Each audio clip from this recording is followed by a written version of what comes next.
En moyenne, les Français consacrent environ un tiers de leur budget mensuel au logement. Et donc, pour les quelques 40% de Français locataires, bien connaître les prix de l'immobilier peut se révéler primordial. Seulement, il n'est pas toujours facile d'avoir une vision globale des choses, notamment lorsque l'on change de ville ou que l'on change de région. Et fort heureusement, un nouvel outil va bientôt aider les particuliers et la puissance publique à y voir plus clair.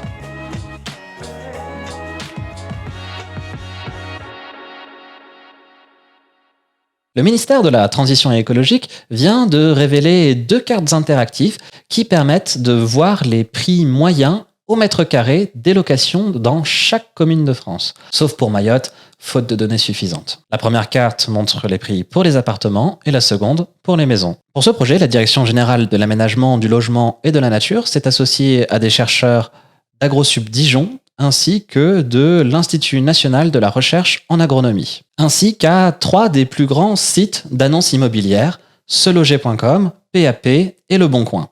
Grâce aux banques de données de ces 3 sites, les chercheurs ont pu décortiquer environ 10 millions d'annonces de location. En plus de nous confirmer que Paris est bel et bien la ville la plus chère de France, ces 2 cartes nous montrent à quel point le marché locatif est beaucoup plus cher dans les autres grandes villes, mais aussi les espaces touristiques, que ce soit à la mer ou à la montagne, ainsi que dans les zones frontalières. Dans le top 10 des communes les plus chères, on retrouve donc Paris, mais aussi plusieurs communes de la Petite Couronne, comme Neuilly-sur-Seine ou Levallois-Perret, ainsi que des communes de la Côte d'Azur, comme Cap-d'Aille ou Beau-Soleil, qui sont situées dans la périphérie de Monaco. Donc voilà, 2 documents très complets dans lesquels on pourrait se perdre pendant des heures et des heures. D'autant plus que les données sont disponibles publiquement, ce qui veut dire que vous aussi, vous pourriez faire vos propres cartes. Cependant, malgré toute la qualité du travail des chercheurs, ces cartes ont plusieurs défauts.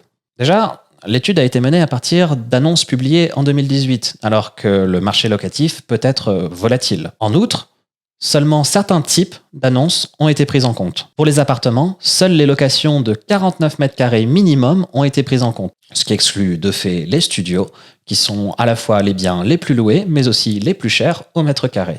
Et pour les maisons, c'est 92 mètres carrés minimum, ce qui, là aussi, exclut les petits biens. Par ailleurs, les données retenues ne distinguent pas clairement les locations meublées ou touristiques, ce qui peut biaiser certains résultats. Ainsi, un appartement situé en zone touristique mais qui ne serait loué que quelques semaines par an à un tarif majoré peut faire remonter la moyenne locale des locations.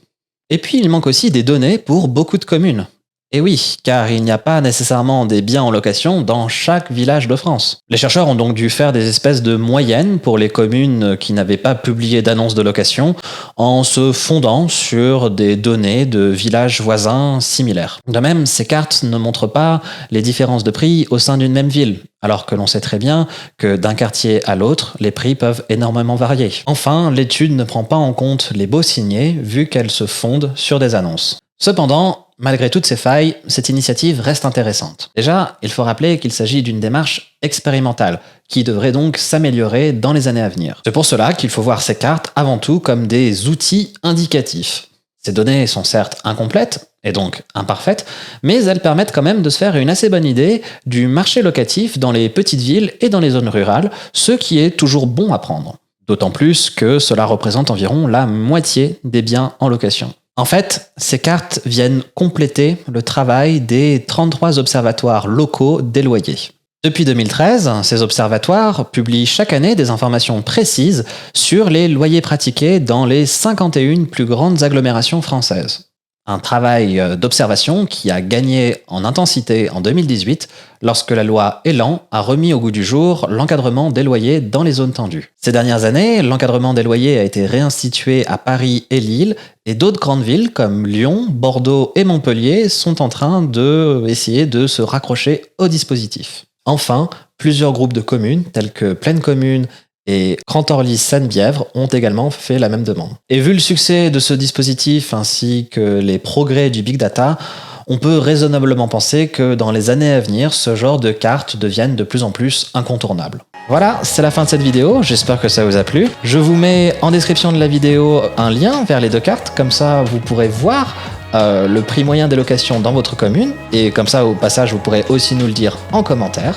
Vous pouvez suivre Demain Matin sur les réseaux sociaux ainsi que sur les plateformes de streaming audio et vidéo. Et en attendant le prochain épisode, je vous dis à demain matin.